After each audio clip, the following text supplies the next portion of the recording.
दोस्तों, मेरे चैनल पर आप सभी का स्वागत है।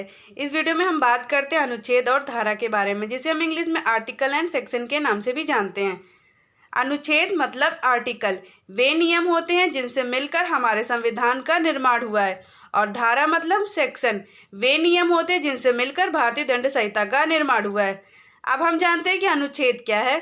एक लीगल डॉक्यूमेंट जिसे हम एक्ट या अधिनियम भी कहते हैं, इसमें रखी गई कोई भी बात को कहानी के रूप में न व्यक्त करते हुए चैप्टर के अंदर पार्ट्स या पार्ट्स के अंदर के चैप्टर के रूप में व्यक्त किया जाता है, जिसके जरिए एक टॉपिक को दूसरे टॉपिक से अलग रखा जा सके।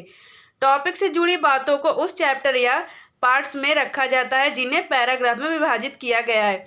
इन्हीं पैराग्राफ को लीगल भाषा में प्रोविज़न कहा जाता है।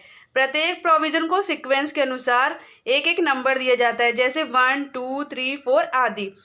जब इन प्रोविज़न को उसके नाम के साथ जोड़ा जाता है तो वह आर्टिकल या फिर अनुच्छेद कहलाते हैं। बात करते हैं हम धारा के बारे में।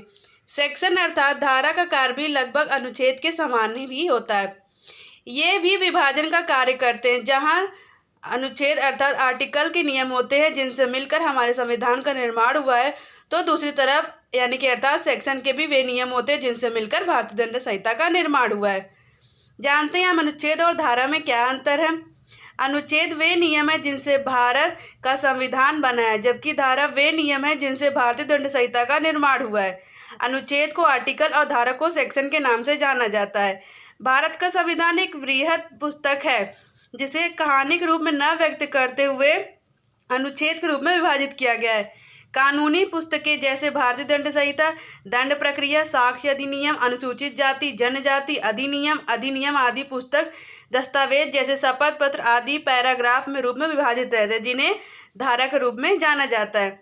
दोस्तों, अगर आपको जानकारी हेल्पफुल लगे तो चैनल को सब्सक्राइब करना ना भूलें। हमारे चैनल पे आपको ऐसी ही जानकारी मिलती रहेगी। वीडियो देखने के लिए थैंक यू सो मच।